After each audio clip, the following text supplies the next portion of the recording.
2-3 दिन की बारिशों के बाद इस सुहानी शाम में आप सब लोगों को और जो हमें ऑनलाइन देख रही हैं द ब्लैक होल में खुशामदीद।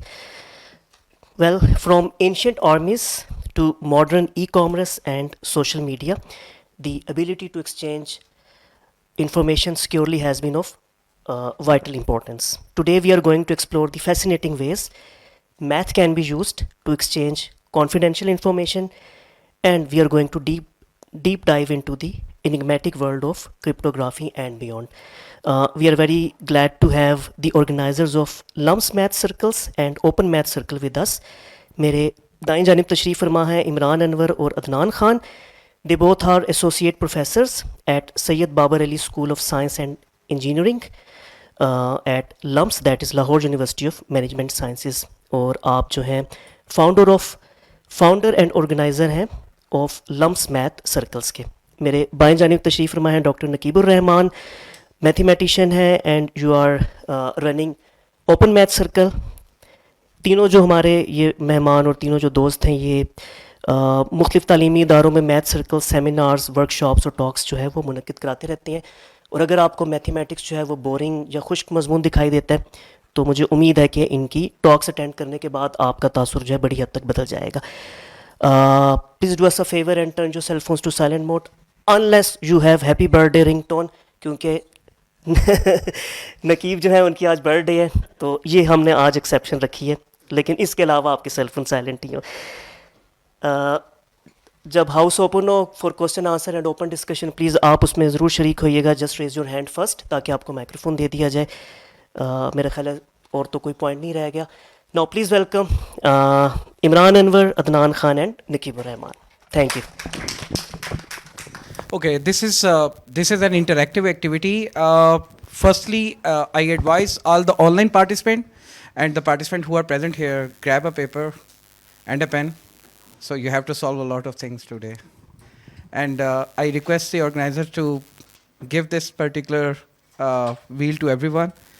Maybe अभी इसकी ज़रूरत नहीं है लेकिन शायद थोड़ी देर में पड़े. Okay.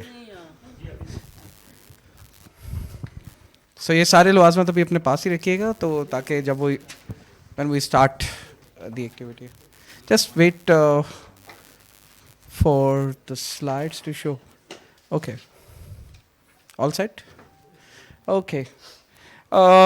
This particular math circle is about codes, cipher, and other mysteries. So we will try to explain कि basically coding theory, cipher, और encryption decryption में mathematics कहाँ पे use होता है. And particularly you might have came across quite concepts in mathematics. People talk about कि numbers कहाँ पे use होते हैं. मैथमेटिक्स के बहुत ही बेसिक कॉन्सेप्ट हैं जिसको फैक्टराइजेशन ऑफ इंटीजर्स कहते हैं, जो सबसे पहली चीज़ जो आप स्कूल्स अरिथमेटिक्स में आप लोग सीखते हैं. So how this particular thing become a serious business of cryptography. So that is something we are going to demonstrate and explain. So like any other activity in mathematics, in math circle, let's start with some warm-up exercise. Okay, you can see some circles on the screen. So the first question is, just looking at this particular screen, look it very carefully, only the first row. Only the first row. Can you identify what is going on? Anyone in the house? So okay. So there are some circles which are solid. Some circles are split, then solid, then split with these two colors, then solid, then 3 splits, and this pattern goes on. Did anyone get the idea? Okay, there is one circle which is missing, so just take it off. Okay, let me explain. So this is numbers. This is the hint. This is your integers. So 1 is not there. Now this is 2, 3. So 4 mean 2 times 2. So that's why I double split there. Then 5 solid.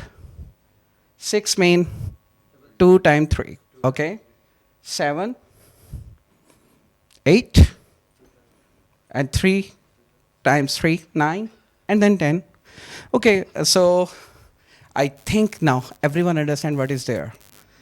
So basically, what we have done, so we just encoded the primes into colors and just encode the numbers into form of the color, and everything, so every number, every integer, positive integer can be represented in the form of the number.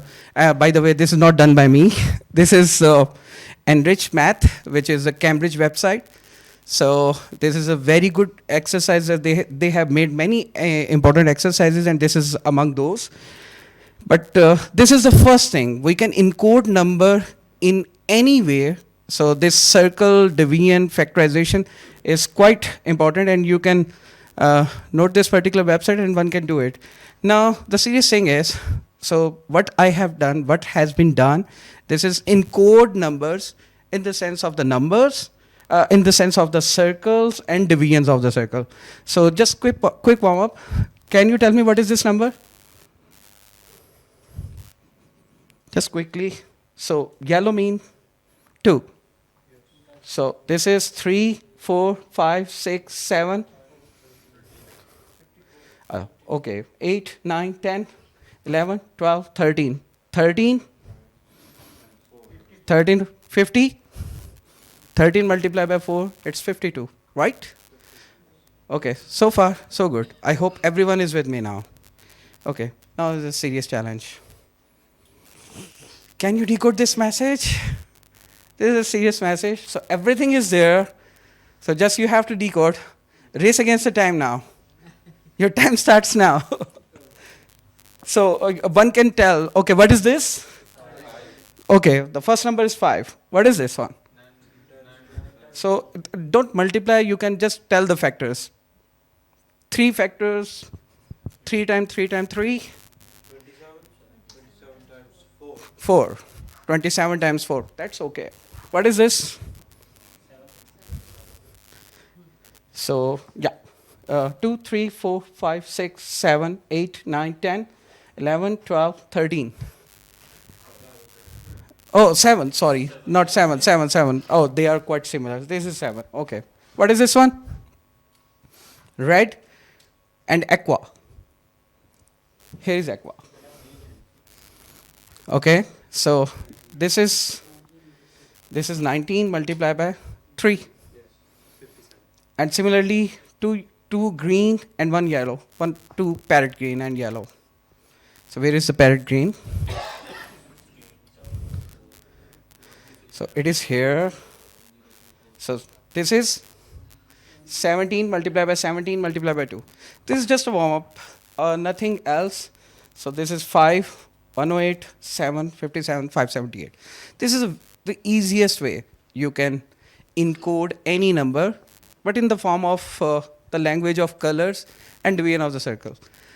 Okay, this is a very good mental exercise. Please, you can, any online participant and any in-person participant, they can take the picture of this particular page for home exercises. This is not the one we are going to discuss here. Can you anticipate how many circles in the whole t-shirt mean the whole diagram? The whole t-shirt will split into 6 sections. So how many are there who splits into 6 circles? Can you anticipate how many circles will split into 5 sections?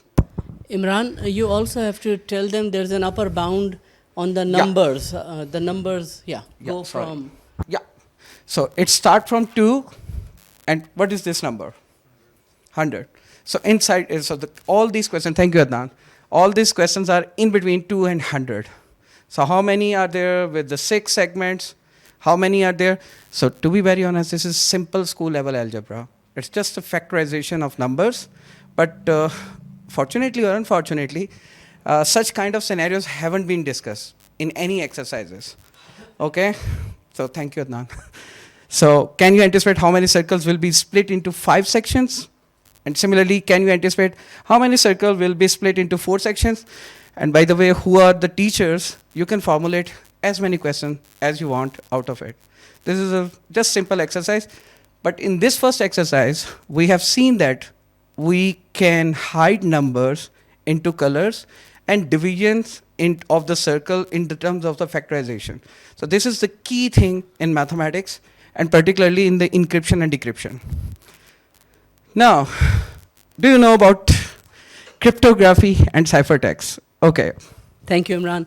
By the way, that Enrich program is Cambridge is more useful thing that we have in Pakistan. It's available. It's online for free, and we were just talking about Cambridge and about its various exams here, and not in a very positive way. But this is a good stuff. There's good things they do.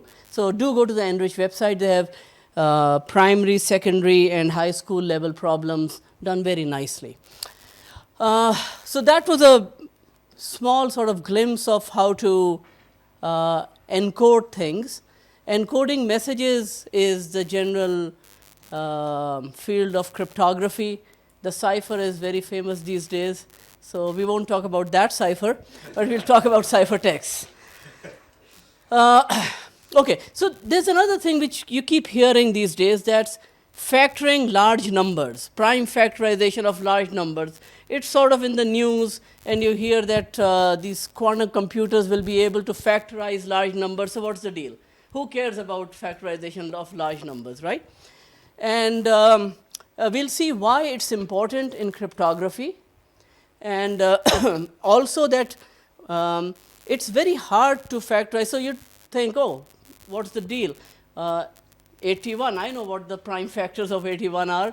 705,324, I can prime factorize this as well.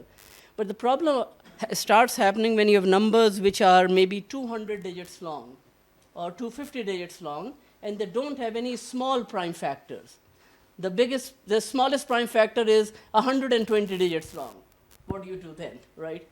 So, so classically, there's a very classic algorithm. It's called the sieve of Aristophanes. And basically, if you want to find prime factors, you start with what's a good attack? A good attack would be, let's try all the numbers. Let's see if it's divisible by 2, by 3, by 5, by 7. How many of these would you have to try? Well, you'd have to, it turns out that the smallest prime factor has to be less than square root of that number. Think about why. And that was the sieve, right? So, with this kind of an attack, and there's lots of them, they're called number sieves. I always go to Wikipedia to look at things which I don't know. It's very hard and cumbersome and time consuming to factorize large primes. In fact, I'll show you a website called Wolfram Alpha. You can type in a 140 digit long number and say factor, and in about 4 seconds or 3 seconds, it's going to give you the factors. But if you increase the length of your digits to around 180, Wolfram Alpha refuses to do anything. So the engine fails, right? It's hard to factorize really large numbers. But it turned out that in the 80s, there was this guy, Schur, who came up with an algorithm which could factorize large primes pretty quickly.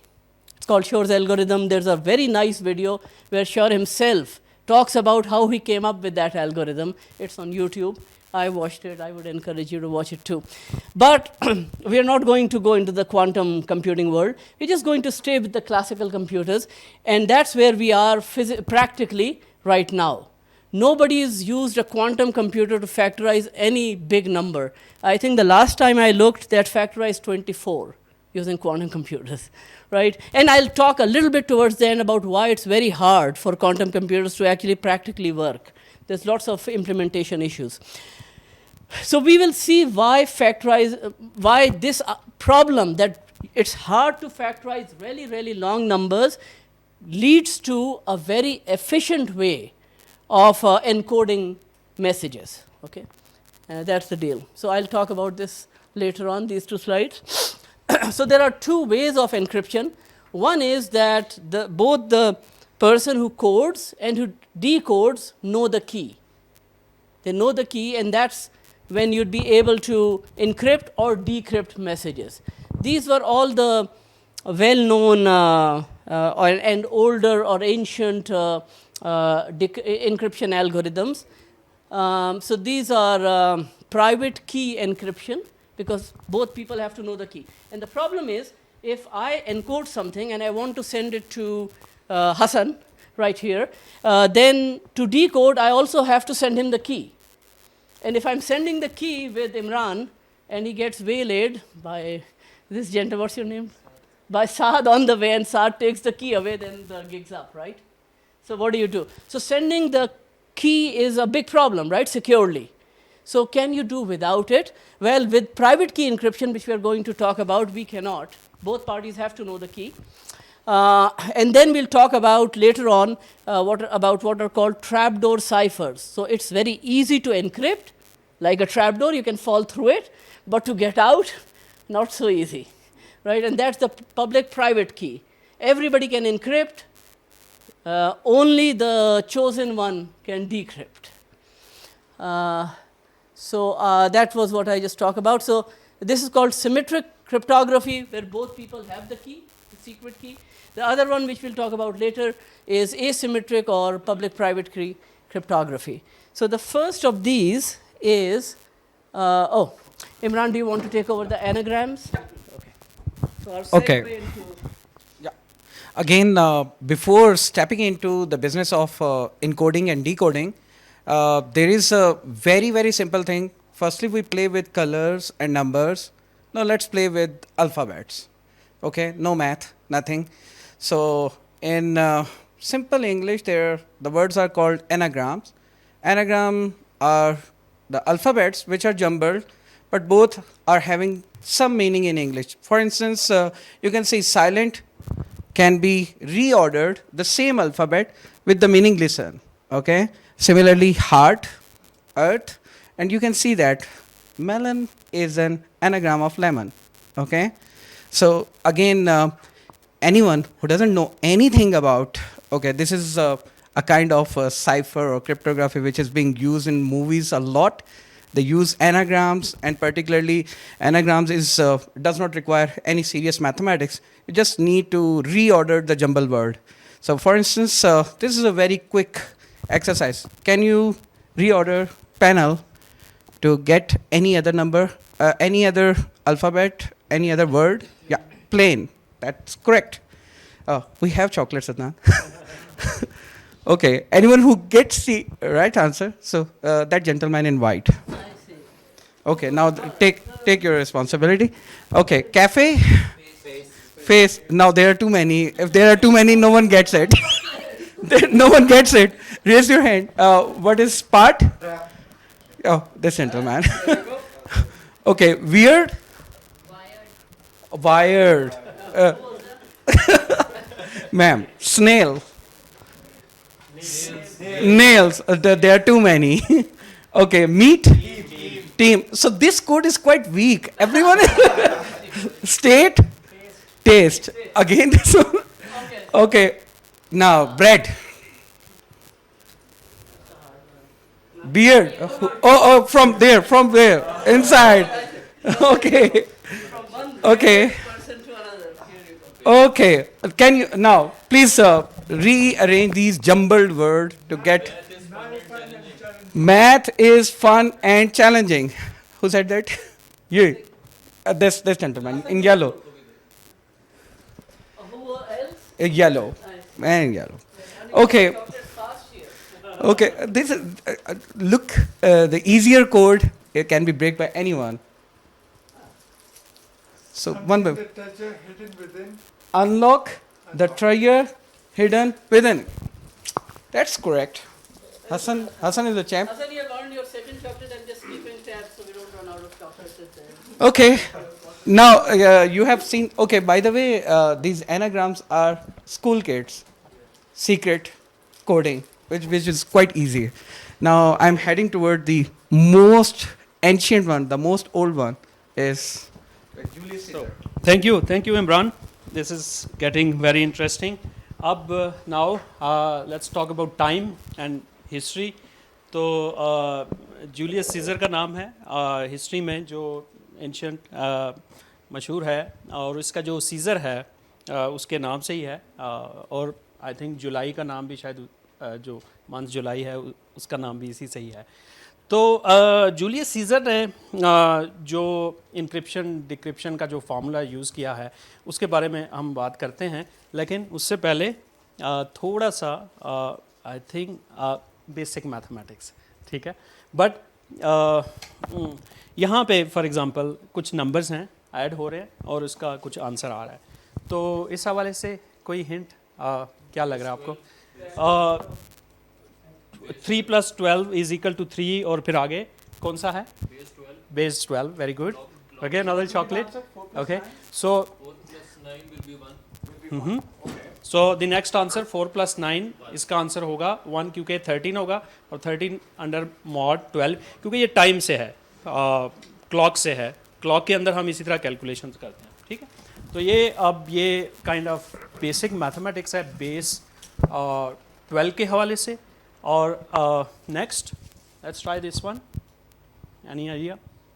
30 + 40 base 60, again this is related to time, ठीक है। क्योंकि 30 + 40 जो है वो 70 होगा, तो फिर base 60 में फिर ये इक्विवेलेंट हो जाएगा 10 के इक्वल, ठीक है। और इसी तरह आगे भी बेस 60 है, जो कि अगेन टाइम से रिलेटेड है और हिस्टोरिकल भी है जो नंबर सिस्टम है। हाँ, अब ये किया जा सकता है, चॉकलेट इस पे मिल सकती है। 49 + 19, okay, is this okay? Okay, okay, and then what about this one, third one? Okay, so I think you stole our slides. You already okay, so this one is again but ये language से related, जो English language है उसके अंदर चूँकि 26 alphabets हैं, तो इसमें हमारे पास ये है। तो last, anyone other than him, इसका आंसर क्या होगा? Okay, 18, okay, Imran, is it It's 42. Okay. 42. 42 under mod 26. 26. So it's 16. Okay. Who said that? Who said that? Yeah. Okay, so catch it. Okay. So this was the basic mathematics. देखिए, one very important thing is that, so it means कि जो last वाला देखें तो alphabets को भी हम numbers में कन्वर्ट कर सकते हैं। और नंबर 1, नंबर 2, मैं एक चीज़ क्लियर बता दूँ कि you might be thinking about why there are 60 minutes in 1 hour, why there are 60 seconds in 1 hour. Basically, this is due to Babylonians.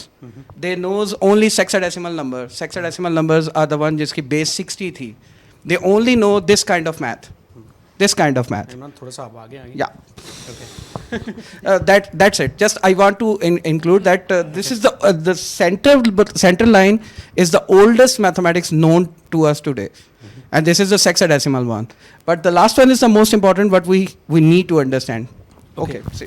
तो इस मैथमेटिक्स को हम थोड़ी देर बाद मज़ीद डीकोड करते हैं, और जो इसके बीच इससे जो अलजबरा बन जाता है, जिससे अक्सर सवाल पूछा जाता है कि अलजबरा की एप्लीकेशंस क्या हैं, तो वो यहीं से आ जाती हैं, ठीक है, जो एब्स्ट्रैक्ट अलजबरा है नंबर्स का।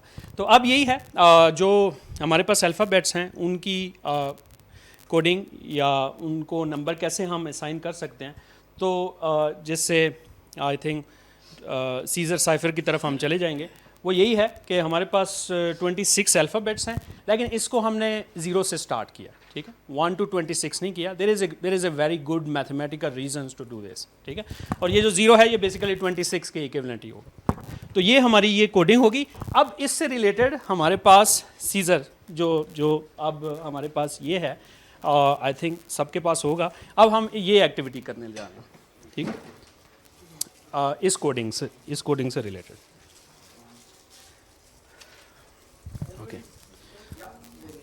So these are the just mapping या असाइन कर रहे हैं हम इसमें अल्फ़ाबेट्स को नंबर्स के साथ असाइन कर रहे हैं, ठीक है। जस्ट सिंपल काउंटिंग है इसमें। ओके, सो अब हमारे पास ये है दिस वन, इमरान अब आपकी हेल्प की ज़रूरत पड़ेगी दोबारा, ठीक है। तो आई थिंक सबके पास ये है ऑलरेडी सीजर साइफर।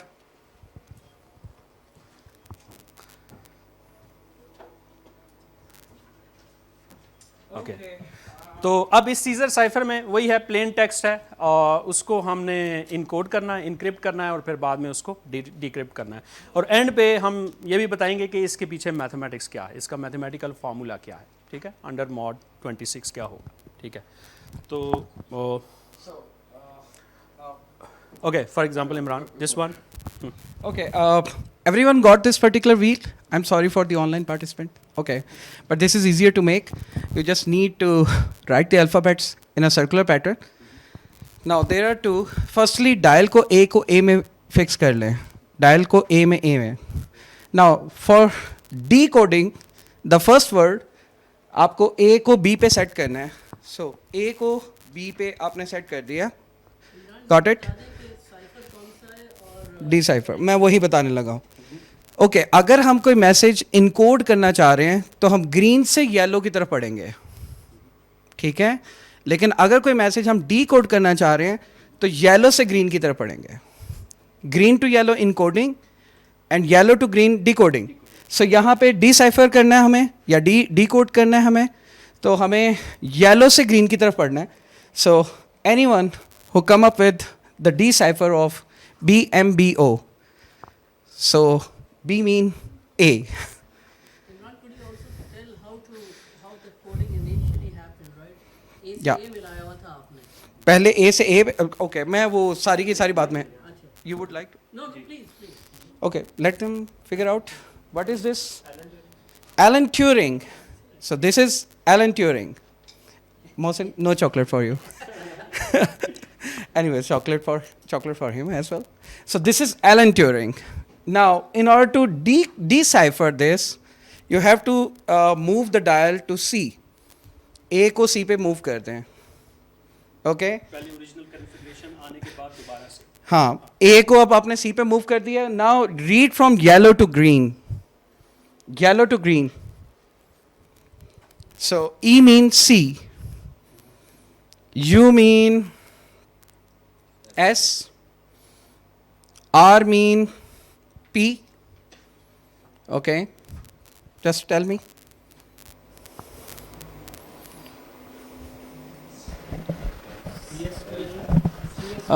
इसमें था मसला। इसमें भी error था। या इसमें था। एक minute. Let me just correct it.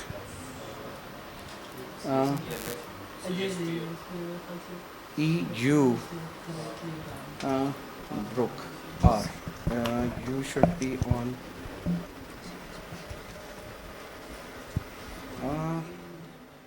Sorry, this is A to D. I'm sorry. I'm really sorry for making the mess. A to D. A to D. A to D now. Yeah, Okay, A to D.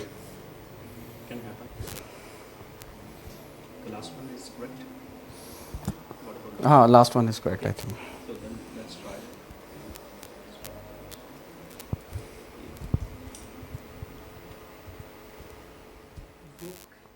Brook, exactly.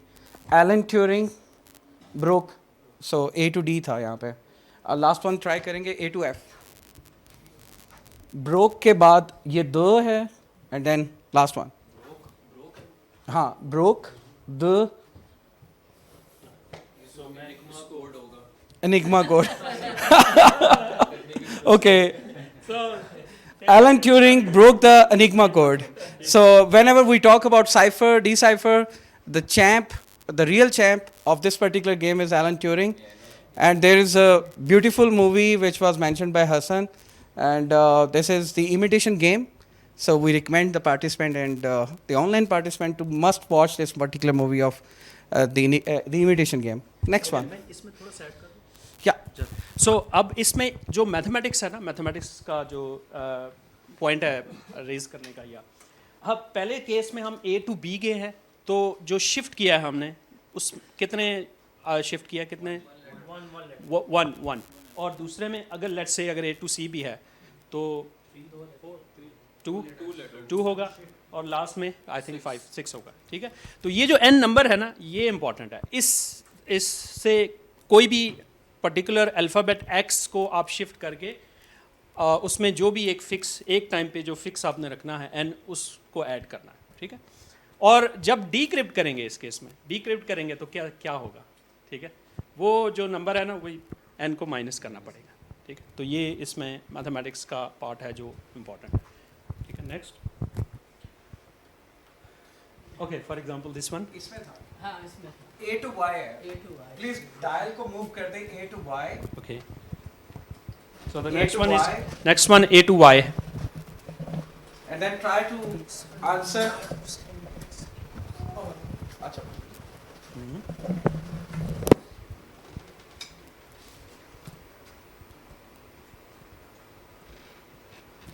A to Y. It's a very big jump. draw, draw, okay. Motion is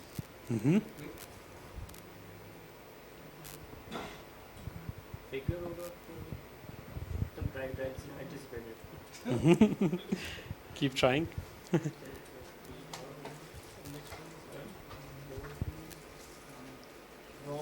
Chocolate is ready.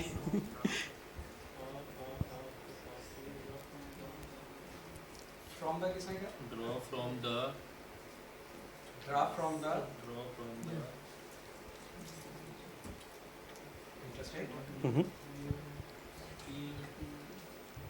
well Yeah, draw from the well. Imran, draw from the well. इधर आइएगा बीच में। Okay, Draw that's from good, the well. That's good.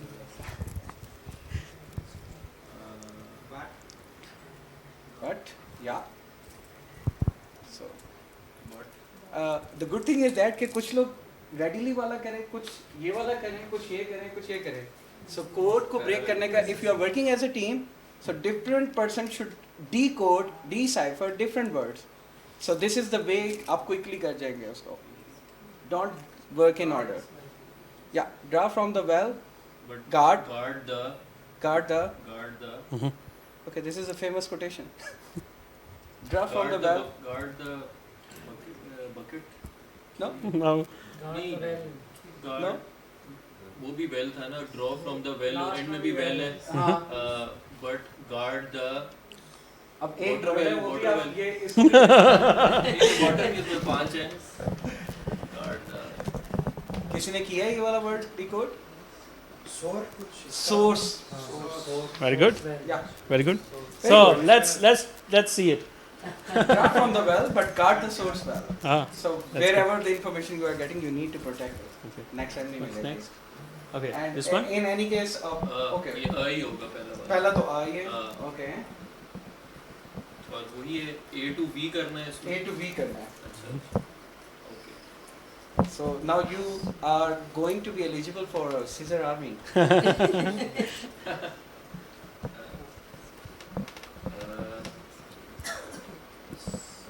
Close. S ठीक है, ये किसने कहा है? A close. बिल्कुल ठीक है. Okay. A close.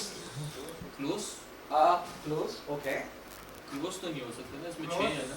It's okay. 6 से है ना इसके अंदर letters. I believe. S है. क्लोज्ड होगा A closed. यही है ना A closed.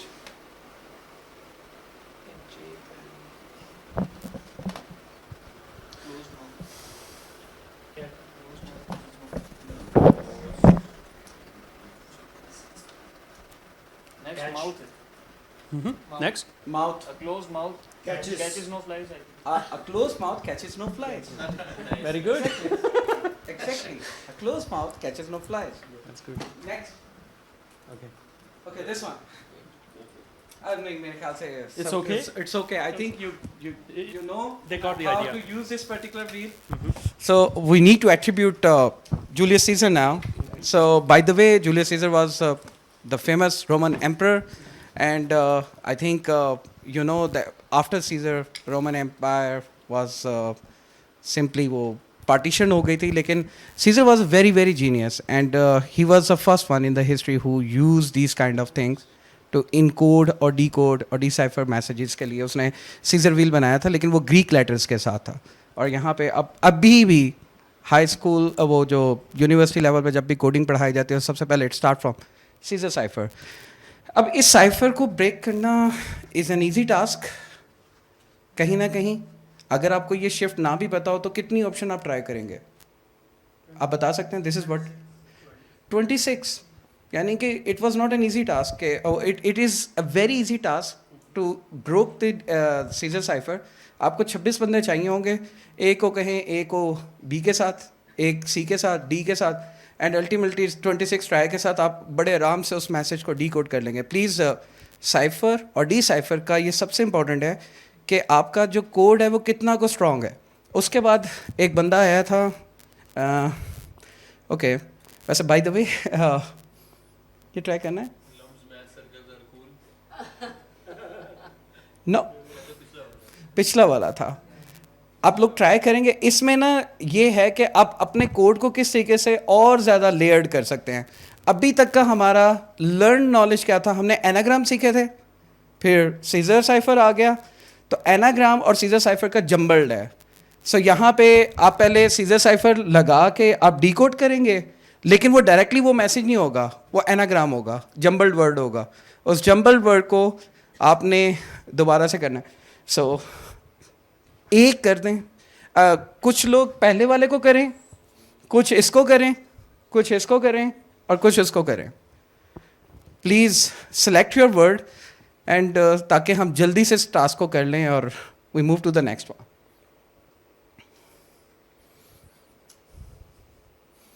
एंड मैं फिर बता दूं, ये डायरेक्टली कोड नहीं आएगा। जो मैसेज आएगा उसको जम्बल्ड है, उसको आपको ऑर्डर में लेकर आना है।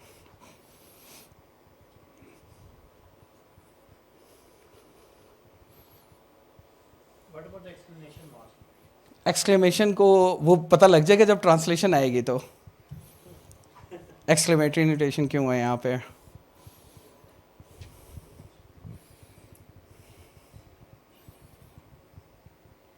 Okay, this is a math class.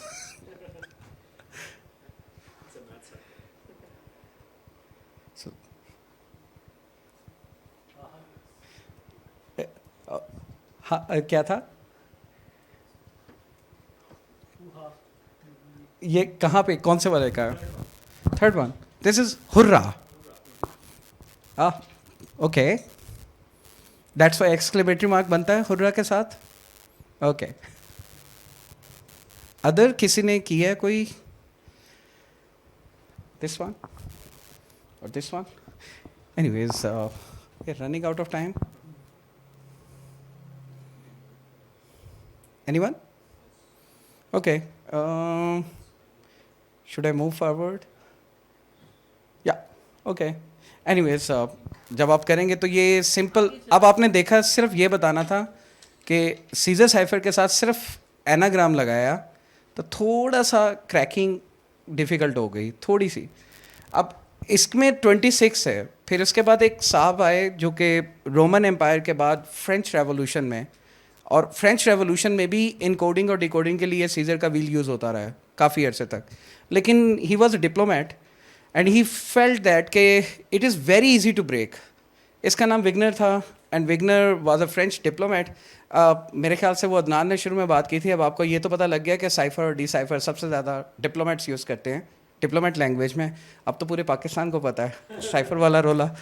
तो एनीवेज, ही इन 1585 सीइंग कि ये वाला जो साइफर है this is not so strong, अब बड़े आराम से डी साइफर हो सकता है, he invented a new encryption and उसमें फर्स्ट टाइम पब्लिक की का और सीक्रेट की टर्म यूज़ हुई थी विग्नर साइफर ने।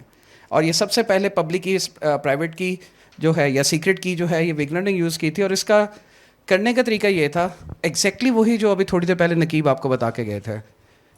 ए को ज्यूम कर लें 0, फिर ये 1 से लेके 25 तक।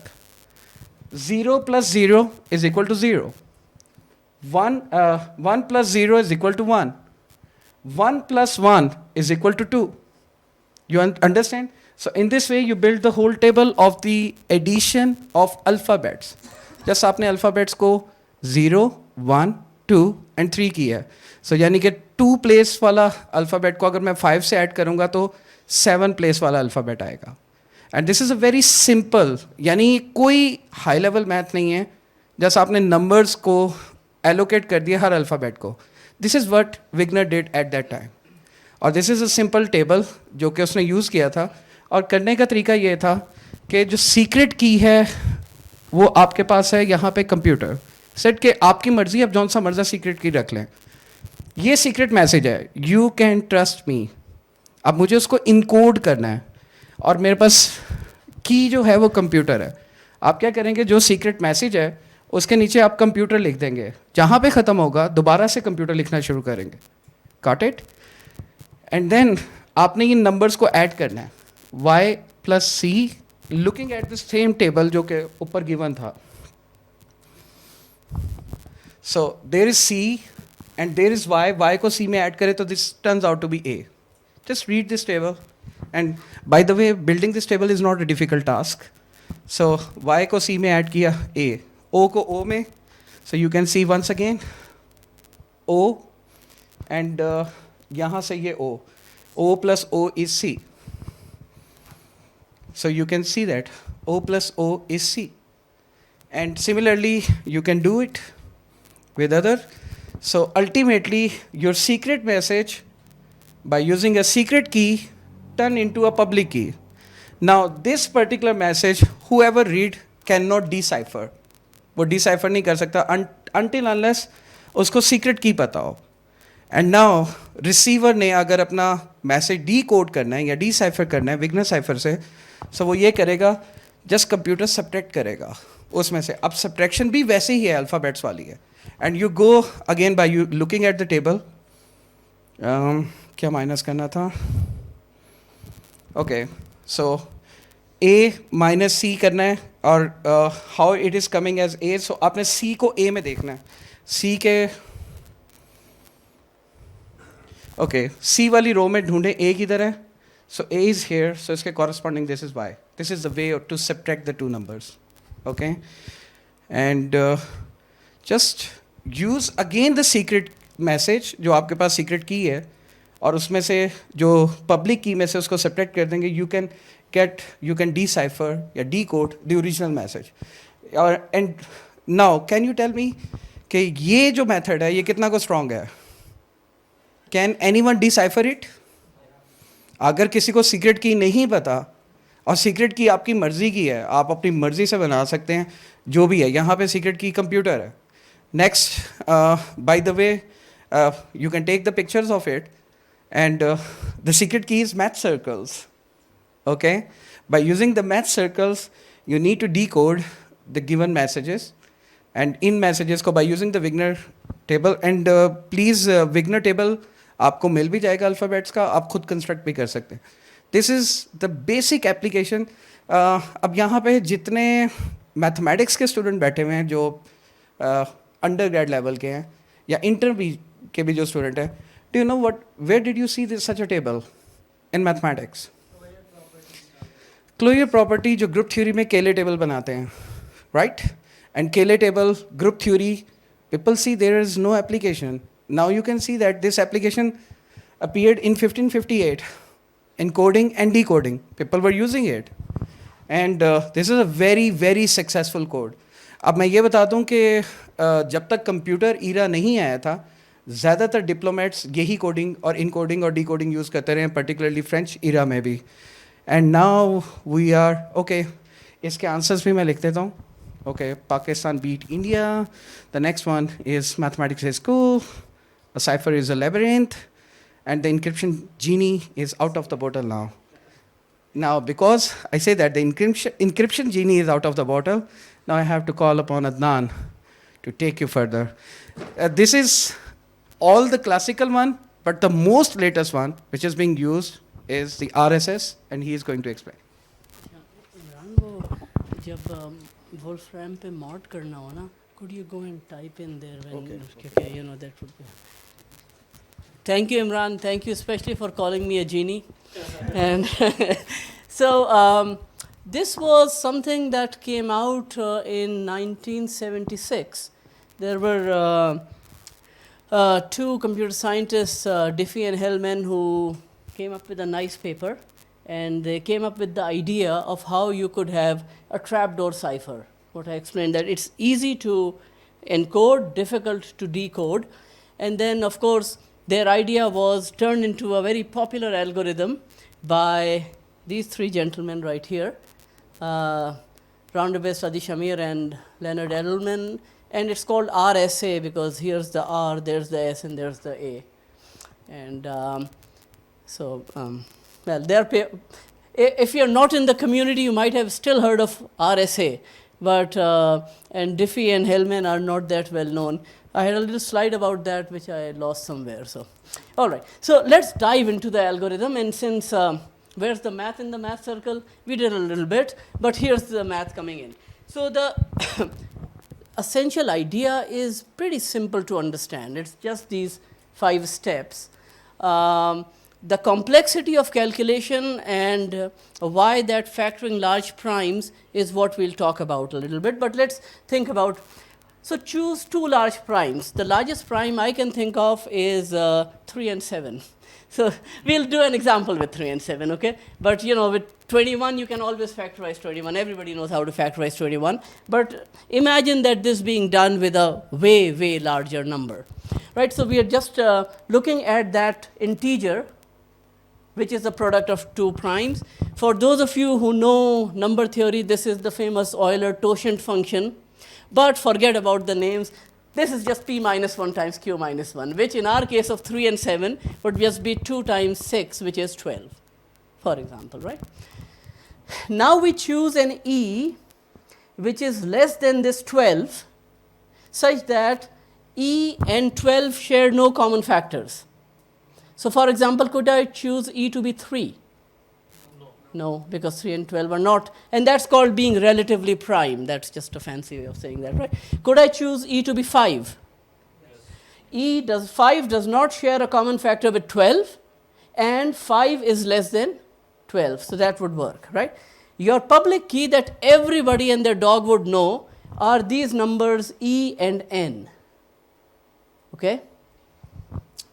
Now, could you tell me, if I told you 21, could you calculate phi for me without being able to factorize 21?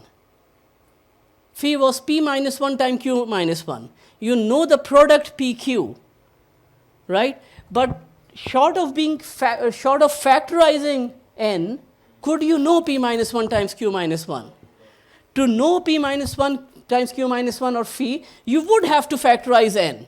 And then from each factor, you subtract that 1, right? And that's the whole point of factorizing large numbers, because to calculate phi is critical in what I'll just do, and I'll show you where it's critical. And you cannot do that unless you're able to factorize this n. So you know the n, but you don't know its factors. Okay. All right, so how does it go? So, all right, that's the how, yeah. Right, so let's take examples, right? So let's take my birthday. Had I known it was your birthday, I would have put your birthday.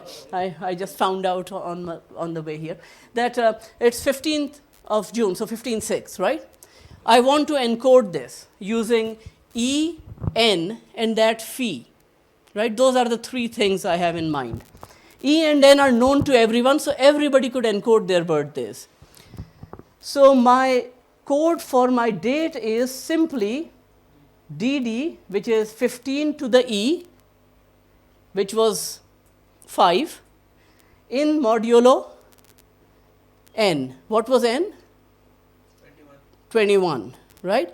So modulo n just means you divide. This just means when you divide dd to the power n, which is 15 to the 5, which is some big number, and you divide it by n, what's the remainder you get? So for example, what would be 15 square mod of 20? 15 square is 225 mod of 20.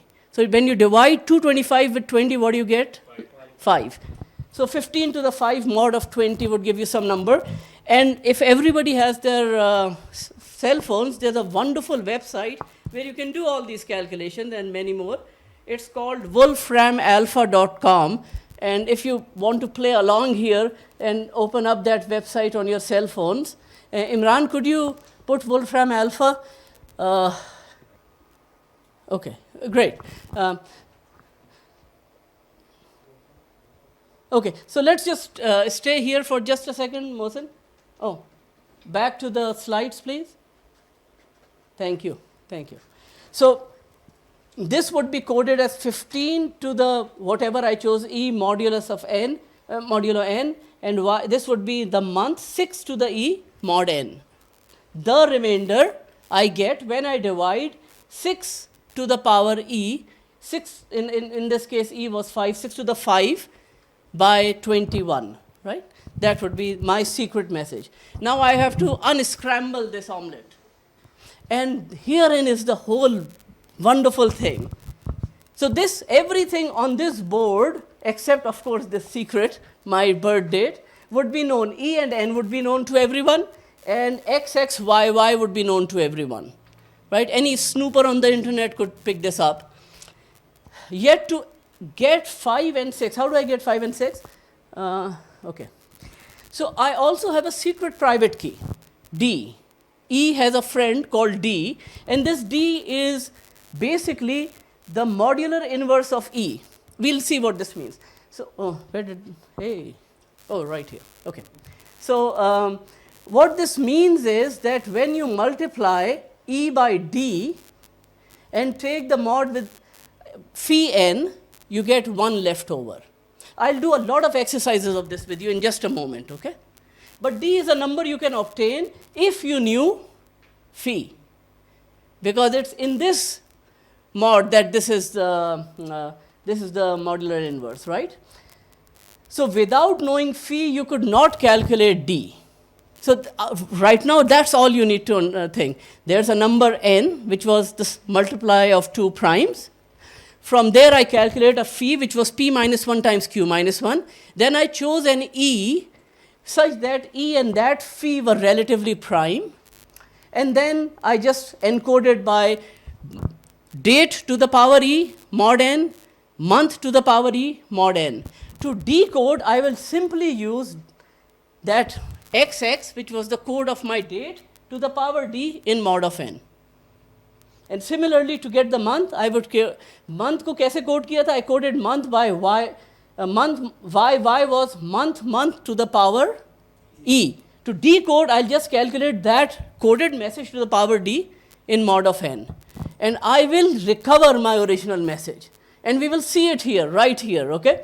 And the reason this works is a wonderful little theorem given by Euler called Euler's little theorem. Oh, sorry, my bad. Fermat's little theorem. That's why it works. And Imran will maybe talk about it once we have time at the end, okay? Again, the whole point is that without knowing phi, you cannot calculate D. And phi is very, very, very non-trivial to know. I mean, I think what one gets stuck is when you're thinking of numbers, you're thinking of small numbers. You think, okay, I can hit and miss to get the prime, right? But to calculate factoring is just non-trivial. Okay, so let's do an example. Oh, this is the numbers which we'll do with Wolfram Alpha. So P is 7, Q is 11, for example. So PQ is 77. What's phi here? 6 into 10, which is 60. What E's could I choose? Could I choose E to be 5, as I chose before? Why not? Because 5 and 60 are not relatively prime. They share a common factor, right? Could I choose it to be 13? Yes. I could have chosen it to be 13. Could I have chosen it to be 11? Yes. Could I have chosen it to be 17, which I did? Yes, I could, right? So you can do it with the other choices and see how it comes out. So XX is 15 to the 17 in mod 77, right? Now this means you raise 15 to the 17th power. This is a huge calculation. And one of the things that these RSA guys did was to give nice ways of doing what's called modular exponentiation. You could do this on a piece of paper and pencil right now. In just a moment, you would be able to do it. But for now, let's go to our friend Wolfram alpha. So remember, we have to do 15 to the 17 and 6 to the 17, mod 77. Mohsen, thank you for, okay. So Mohsen, could you do 15, just write 15 to the 17 mod parentheses 77. So Wolfram alpha is a syntax-free language. You can pretty much type in anything. It tries to understand what you're saying. And enter, please. Yeah. Oh, scroll up, Mohsen. I think it's hidden. It's 71. So the code for my day of birth is 71. And similarly, where did that go? Oh, 6 to the 17 mod of 77 would give you, if people have, I would really like you to do that. It's very comforting to see that it does work. No, 17 mod of 77. So you raise to the E, 6 to the 17, 1 7, mod of 77.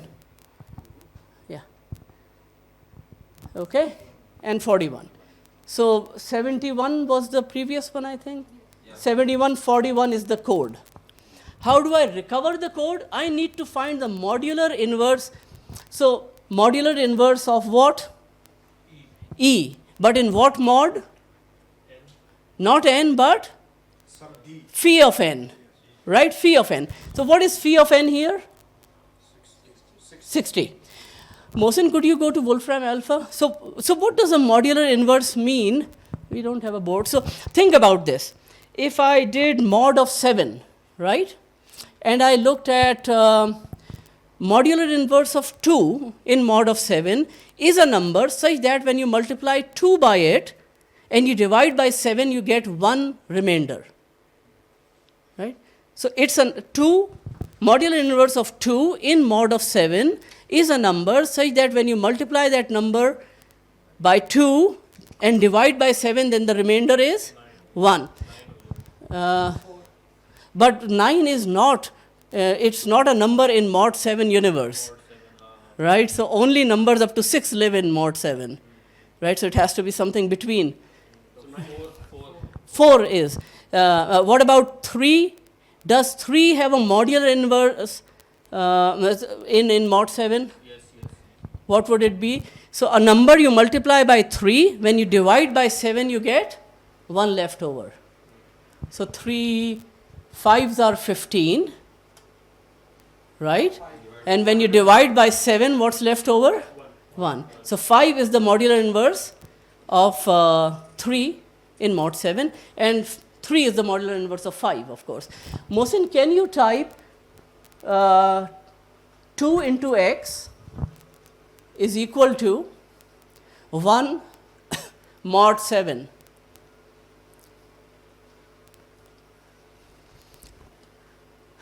So what was it that we found the modular inverse of 2 is? 4. Okay. What about 3? Can you type 3 into x? So I want x such that when I multiply 3 by x and divide by 7, the leftover is 1, and the answer is 5. Now back to our problem. We wanted to find the modular inverse of E. But in what mod? Mod phi.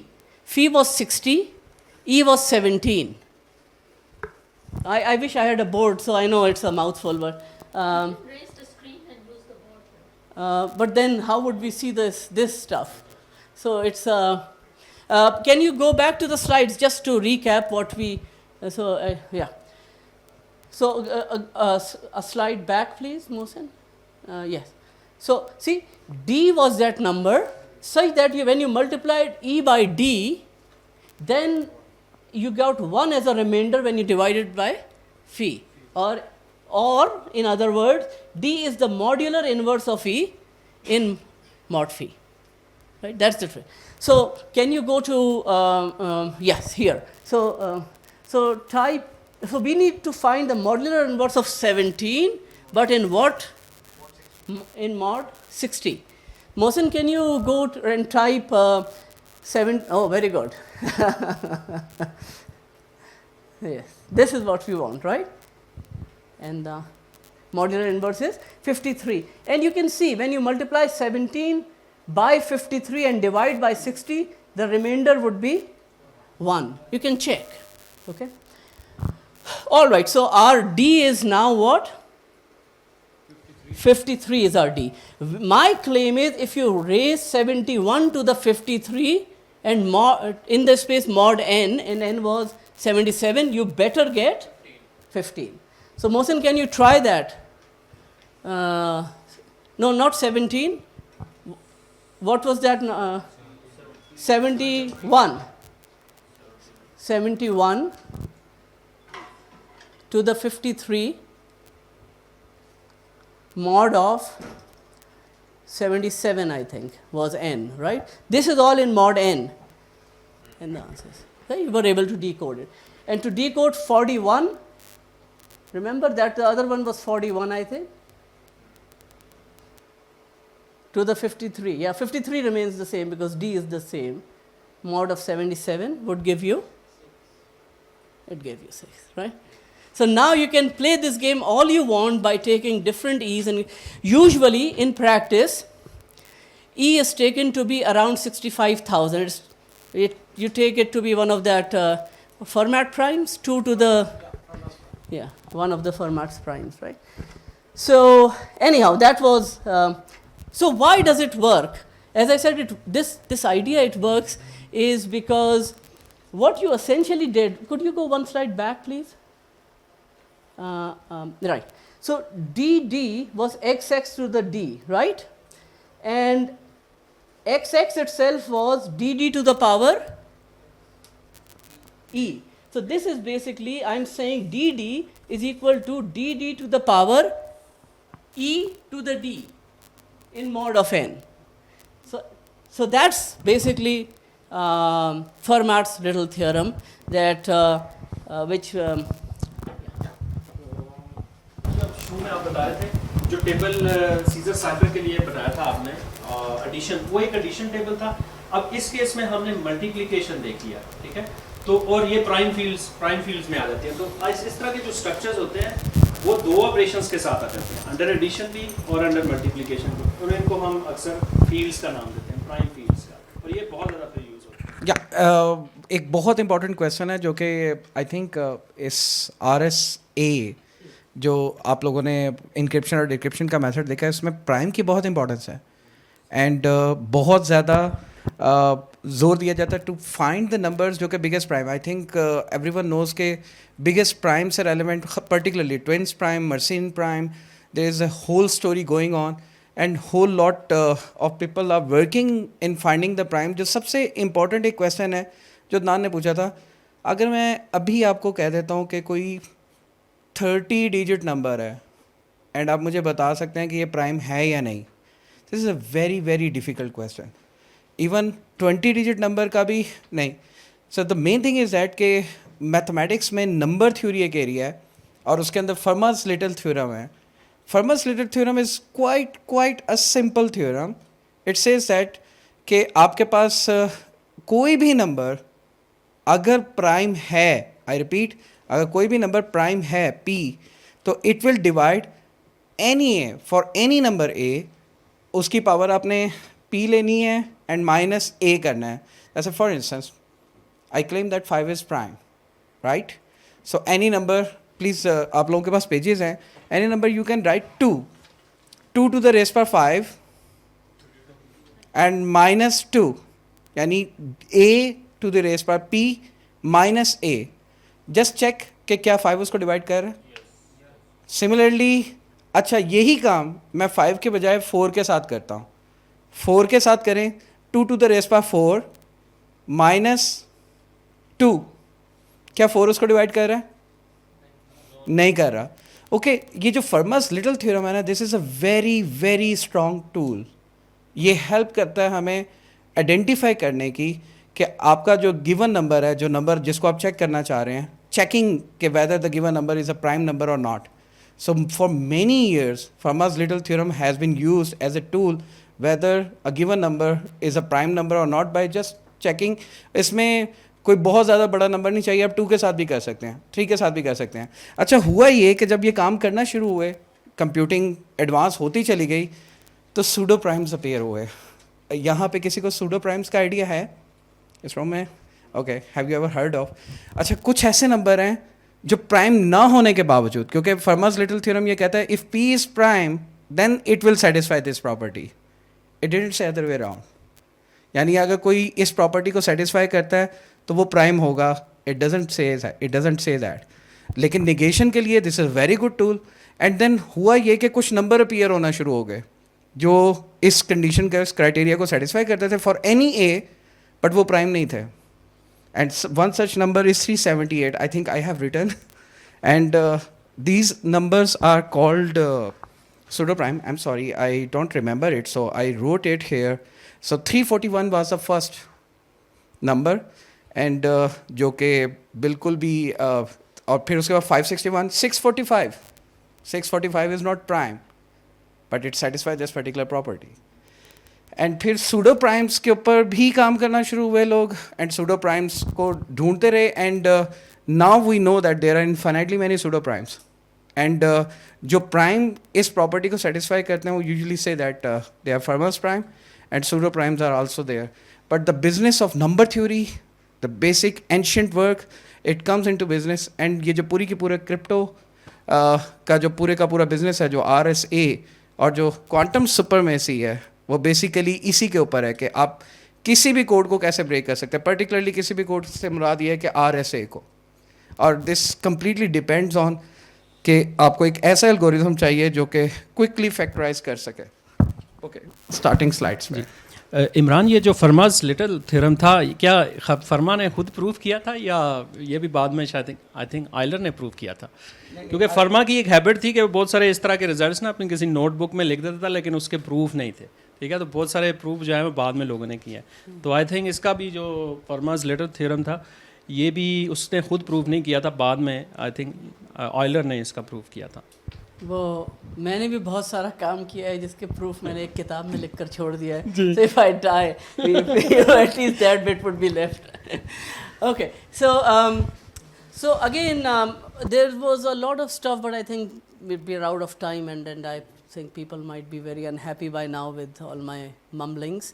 So there is let me tell you a couple of things quickly. I promise that. Again, this is something I've been harping about, that factoring is not easy when n is large, and we now know why factoring was important. To get that phi of n, the totient function, you couldn't get it without finding the prime factors of n.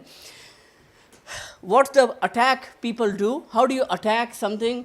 You're snooping around, you find E and n. Now you need to find D. To find D, you need to find phi.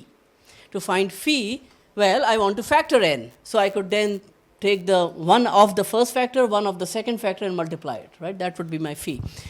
So there's a brute force method that you try all numbers, divide n by all numbers up to the square root of n. And for sure, its prime factor would appear in one of them, right? If it's not prime itself. The problem with this is that if you have a number which is 250 digits long, it's going to take forever to do this. Right? It's probably everybody here is going to die by the time, or the universe might not even exist by the time it happens, right? So there are other cleverer ways, but essentially on classic computers, you are doing something like a brute force attack. Okay? Then in I think 83, nobody cared about too much about Diffie-Hellman and about the problem of this being broken, because people understood that a brute force attack will not work in the amount of time we have in this universe, especially when your numbers are sufficiently long. But I think in 83, Peter Shor came up with this idea that if you had a quantum computer, then he gave an algorithm called Shor's algorithm, which could factorize these big numbers in a very small amount of time. And therein is the whole, and there the whole thing took off with quantum computers. Everybody and their dog wanted to be in the business, because if you could do this, if you could factorize n, then you have basically destroyed the most commonly used encryption method. So, and everything depends upon it, right? Then you have to have newer methods of encryption. And there are algorithms which are supposed to be safe against attacks through a quantum computer as well. But I really encourage people to look at Shor's algorithm, and there's a document with Peter Shor himself. I don't have time to go over it here, maybe someday. And by the way, my interest in RSA was sort of, it came back after 20 years. I looked at this when I was a student, and then I was watching this documentary about Peter Shor, and then I said, all right, let me see what RSA was all about. And so how do you do 15 to the 17? 15 to the 17 is still pretty easy. How do you do 578 to the 2,310,000? How do you do these exponentiations? Mod n, okay, whatever n was, right? So there is a cool way, a cool calculational way of doing what's called modular exponentiation. I will leave the slides for people to work through it. My claim is you could do 15 to the 17 mod 77 by pencil sitting right here. I did it when I was making these slides. And how do you get the modular multiplicative inverse, right? That was the second thing. And my answer to both of these is I used Wolfram Alpha. That's a good answer, but that's not very efficient. There are efficient algorithms which do both of these for you, and there are a few slides which are basically devoted to doing all of these. I won't go over them, but I'll leave the slides. This was calculating that modular inverse, which we saw, that what is that x when you multiply it by 17, that it's 1 mod of 60, right? This is what we needed, and so on and so forth. The last thing I want to tell you is that with Shor's algorithm, this whole business of quantum computing came about, but there are the naysayers, as of always, and those, I'm going to a slide, okay. So this was the idea, that here's the number of digits, this is Shor's algorithm, right? This is the number of computations or operations needed. It's pretty flat. It's a very good result for us, right? On the other hand, classical computers, look, this is 10 to the 5 and this is 10 to the 30. This is just crazy difference, right? And the way I understood it was when somebody told me the difference between a million and a billion, which is just 10 to the 6 and 10 to the 9, in 1 million seconds, there are 11 days. In 1 billion seconds, there are 32 years. It's vastly different. The power of exponential is just awesome, right? And this is not just 3 orders of magnitude, this is like 27 orders of magnitude. This means you can't do it, essentially. It's the end of the universe, you can't do it, right? And this means you can do it within nice enough of time. This is like 10 to the 5 computation, a million computations is nothing. It's obviously, right? There's some constant, but. In this case, you just only use the first, just 2 prime numbers. Yes. This calculation is just for 2 primes. This is, yes, it's splitting, factorizing 2 primes. Okay, and what if we have, like, let's suppose I think 3 primes? primes is not that difficult, so this doesn't change very much. Okay. This doesn't change. Okay, so quantum computing is the solution to everything, or the scariest thing. It turns out that quantum computers or qubits, which are used for computing, are just crazily unstable. You have to bring your whole system down pretty close to absolute zero. And there are lots of errors that get propagated. These errors do get propagated in classical computers. If you're a computer science student, then you know that error correcting codes are sent as well. There's something like that, right? So could you have quantum error correcting codes? That was a question. Forget the mumbo jumbo. The big question was, could quantum computers become reliable and robust and operate at temperatures which are reasonable to achieve, so we are not spending billions of dollars factorizing 100, okay? And so there's a very famous talk that was given in our John Conway seminar at LUMS by, you should look it up, Gil Kalai, and he claims that this error propagation, or the errors that keep popping up and instability of the qubits, is going to make it impossible for technology. So it's not just a technological thing, because if it was simply technological, then by and by you could solve it, right? But he argues, and you have to listen to his talk, that quantum computing will not happen, at least in the foreseeable future. So yay for credit cards. But you know, it's something that other people don't believe, and there's billions of dollars being spent on building quantum computers. There are quantum computers, and as I said, the big problem is I typed it in Google, by the way, a few weeks ago. What is the biggest number that has been factored using Shor's algorithm? I think it's 27 or 26 or something. Right?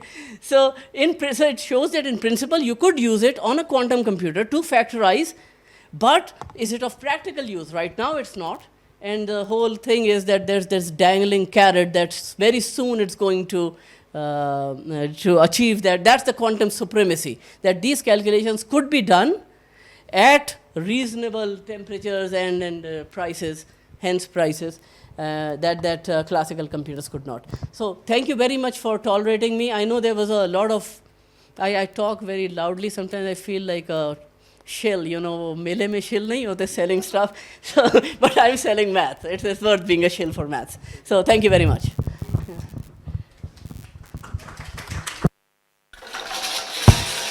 Okay. Are there any questions from the audience? Okay, we try to cover too many things in one lecture, and we are really very sorry for that, because we crash everything. We try to give as much as we could in one lecture, starting with very basic school level crypto to very serious business of quantum supremacy. Okay. Any questions from the audience?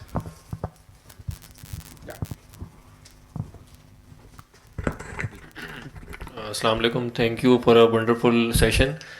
Can you tell me something about cryptocurrency? How is it encoded? What is the cryptography behind like Bitcoin and things like that? Right, so it's blockchains are,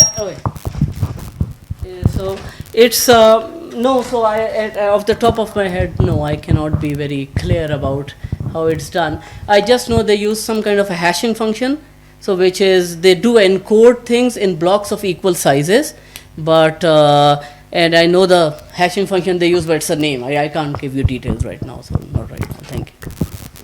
Yeah, it has something to do with the factorization of large integers, and particularly finding big primes. So this is a business where the whole crypto thing is really relying on. Disclaimer, we are not the expert of it. Yeah, we have to be very careful.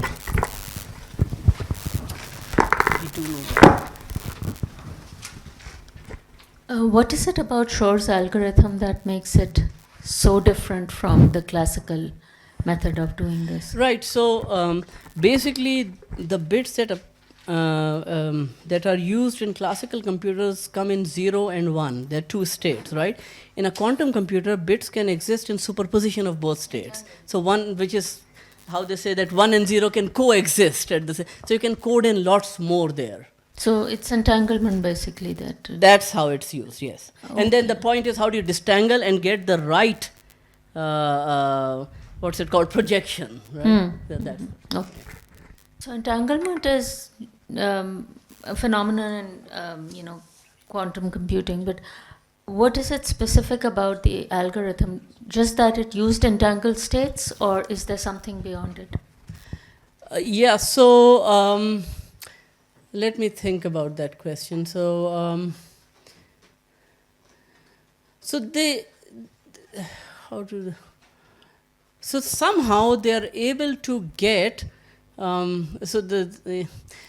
they're able to get lots of answers out of just applying one single operation somehow. That's the easiest way I could sort of say it, right? And there's something, so if you're really into what it's happening, there's something called the quantum Fourier transform. So just read up a little bit about that, and that's where that answer would come Thank from. you.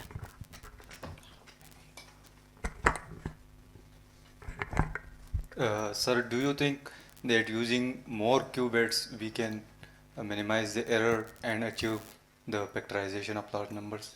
So, oh, right. So, I'm not a physicist, but I'm right now convinced that it's possibly not technologically feasible in the foreseeable future to do that.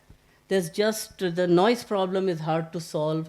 The errors, how do you send those error correcting codes is hard to do. So, I think the technical problems are right now pretty insurmountable. And imagine they've been working on it since 20 years, right? And the 26, that's what they factorize. So that would be my evidence. But again, I'm no expert in physics. I just, I listen to people. In the talk of Gil Kilai, which is recorded, if you Google it, so Gil Kilai is a strong opposer of quantum supremacy.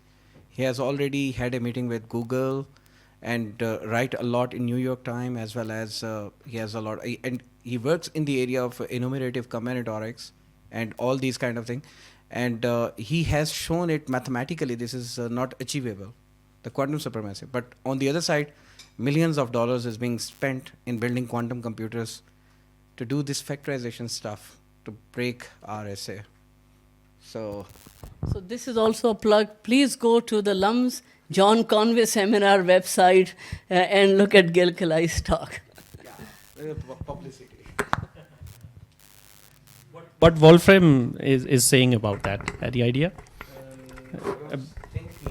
I think after I read A New Kind of Science, I stopped listening to Wolfram. Sir, can you give us any examples of quantum safe algorithms which cannot even be broken by quantum computers? What do they look like? So we could do that. I can't tell you off the cuff, but I could prep a few slides, come back, do another circle on a quantum algorithm, right? So which is quantum safe here. Okay. So yeah. Yeah, just to tell the audience who is online and who is sitting here, neither me or nor Adnan works in this particular direction. So our research are completely on different fronts. So I work in algebra, and he works in dynamical system, mathematical modeling. So in mathematical circle, we try to bring this, collect all these kind of information and try to give it to the school kids. And this is all we have discussed with school kids. And this is the whole purpose of LUMS Math Circle. And in Math Circle, you can bring any big problem and just cut it into pieces, small pieces, make it a bit, you can say, bounty, make it sweet for the students to understand and digest so that they can compute, and they get the idea and then lead them to the big problem and leave them with the big problem. And this is the whole idea of LUMS Math Circle, what we are doing. And definitely quantum supremacy is a big question of the time. Yeah, so just to follow up on that, these slides which we did was, we did them with 8th, 9th, 10th graders. And I don't know how much they hated me after that, but I think they got 50 to 60% of it. So the idea with these things is to just see that the fundamental ideas behind this kind of math are not too hard to get. You know, the nuances would be hard. I mean, proving Fermat's little theorem, proving it might be a little bit difficult, but I hope that at least this algorithm made sense, the one I showed, that how it operates, right? And then the why is, of course, the harder bit. So. Can you tell a little bit about the Enigma codes used by the Germans? Yeah, in fact, there were two slides which were taken off, and which was about Alan Turing and Enigma code, and there was a kind of, so again, this was also a symmetric code. It is not asymmetric. So there was a router which was used, and for every digit there was 26 options, and it was keep on changing. And again, I think in the imitation game, if you have seen, they try to in capture. It can't be broken by a human. Only machine can broke the Enigma code, which was the idea of Alan Turing at that particular time. So anyways, this is highly sophisticated one. That's why we avoided it. हमारा idea By the 6 a.m. in the morning. Yeah. हमारा वैसे plan था कि enigma की जो number file एक YouTube channel है उस पर 2 बड़ी अच्छी वीडियोस थी, मिलियन व्यूज़ भी हैं उनके, तो वो भी दिखा देते ताकि इस तरह के क्वेश्चंस बड़े अच्छे तरीके से टैकल किए जा सके, लेकिन वही है टाइम की कमी की वजह से। Sir, if quantum conditions are not met for, for qubits, the temperatures and the hardware, if it's not met and there's a lot of unreliability about factorizing large numbers, then will we be stuck with this classical method for always if that doesn't work out?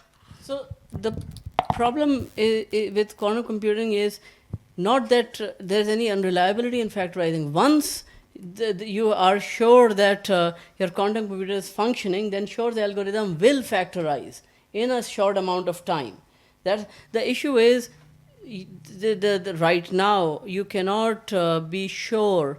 You think of it. It's a top. It's a spinning top. You kick it, and it sort of bends a little, but then you want to measure, when was it bent, how long was it bent, what angle was it bent, but before you're able to measure it, it stands back again. This is the problem. So can you prevent it from happening? Can your measurements be fast enough and reliable enough so you can measure when the top was hit, how much did it bend? That's the kind of thing they are trying to achieve, the physicists, okay? That's my cartoon picture, by the way. Anything I say about math, trust me, 80%. Anything I say about anything else, trust me, 20%. But because for other subjects, I always think in terms of cartoons. So, yeah. So did I answer your question or did I answer a different question? Okay. Yeah, regarding to RSA, at the moment people are trying to break, to get the command on the encryption and decryption. So anyone who would be able to get the quantum supremacy, so everything they can decrypt, and this is the biggest threat we are having. Actually, it's good that people are not able to break the RSA security. Okay, it's good because all our communication, financial transactions, other communication is secured using this. Everything is coded up with this, right? So if people were able to factorize that n, right, and get the d, then any information, so somebody's sending network packets on networks which are encoded, right? Then anytime there is a snooper, and snoopers can exist on networks, it's not very hard, and he picks up N and E and your message and can factorize, then imagine your message is not secure, right? So it's not a bad thing that these things cannot be broken. It's a good thing for us, actually. So once they are broken, we need better methods of encoding, I think. That's the...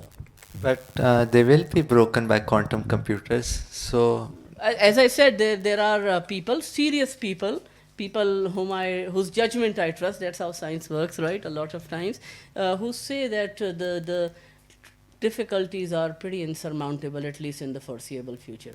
So I'm sold on this. Maybe I'm wrong. As I said, I mean, I'm not a physicist, so 20%. That's how much you can trust me on this. Okay. By the way, this kind of thing got started quite earlier, as Adnan mentioned, 1988. There was a person whose name was Carl Pomerantz. He estimated it costs around $10 million to factorize 144 digit at that time in 1988, and $100 billion to factorize a 200 digit number. And an answer to your question about cryptocurrency, so the value of the cryptocurrency is determined through these kind of factorization. This is the way they are gauging that 1 Bitcoin is equal to this one, 2 Bitcoin. So this kind of work was first done by Carl Pomerantz, and you can read more about it. And that's why people start believing that even the factorization of a larger digit can be determined, a currency can be based on the factorization of larger numbers. And that's why the idea of Bitcoin came into being. So this is a serious business now. And this is school math, just factorization of numbers. Imran, how it is linked with this famous problem, unsolved problem, Riemann hypothesis? Do you? This is completely on a different note. Okay. Definitely, again, people are trying to find big primes. The bigger the prime, the difficult is to find. And in finding the prime, so saturation of the prime numbers is linked with Riemann zeta function, which gives a saturation of the prime numbers. And Riemann zeta function has a mystery, and with people trying to understand, and that is still an unsolved problem. And there And is that is linked with the prime distribution. There is also a very handsome award for that. Yeah, $1 Waiting- million. $1 million. You can Everything is done. Thank you very much for your patience and for very Only- intelligent question. online questions. And again, a disclaimer: we are not the expert of this particular area. If there is some answers which go beyond our scope and we say something, so this is a disclaimer: we are not an expert. We are here to just entice you, excite you about the subject and how basic mathematics is so powerful in this particular business of encryption and decryption. Thank you very much.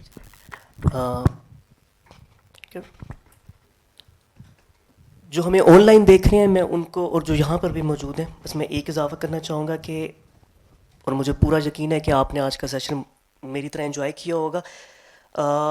पिछले बरस 2 नवंबर को इन्हीं तीनों हमारे दोस्तों ने ये math circle के ही बैनर तले इसी तरह की एक दिलचस्प एक्टिविटी की थी, that is titled fun games and mathematics. आप जाइएगा दी ब्लैक होल के यूट्यूब पेज पे, आपको वहाँ पे ये मिल जाएगी। इसके अलावा डॉक्टर सरमद अब्बासी भी मैथमेटिक्स को बहुत दिलचस्प और आसान अंदाज में यहाँ पे लेक्चर्स डिलीवर करते हैं, वो भी आप यूट्यूब चैनल पे हमारे देख सकते हैं। कमिंग फ्राइडे को डॉक्टर सरमद का अगला लेक्चर है, प्लीज़ डोंट मिस इट। बाकी आज का जो सेशन था, इससे हमें मदद मिली जो एवोल्यूशन है ह्यूमन कम्युनिकेशन को समझने में, सिक्रेसी, प्राइवेसी और सिक्योरिटी को समझने में। 2 हैं बस, मैं आखिरी नुक्ते के तौर पे ये कहूँगा कि एक तो ये कि आप लाहौर से आते हैं, आई विश आप यहाँ इस्लामाबाद में होते तो ये ज़्यादा फ्रिक्वेंटली जो है ये एक्टिविटीज़ हो सकती हैं। लेकिन थैंक यू टू नकीब, और बर्थडे विश एक मरतबा फिर ऑनलाइन जो हमें देख रहे हैं वो भी आपको बर्थडे विश कर रहे हैं। आप जब भी आते हैं ये एक्टिविटी करते हैं, सो नाइस ऑफ यू।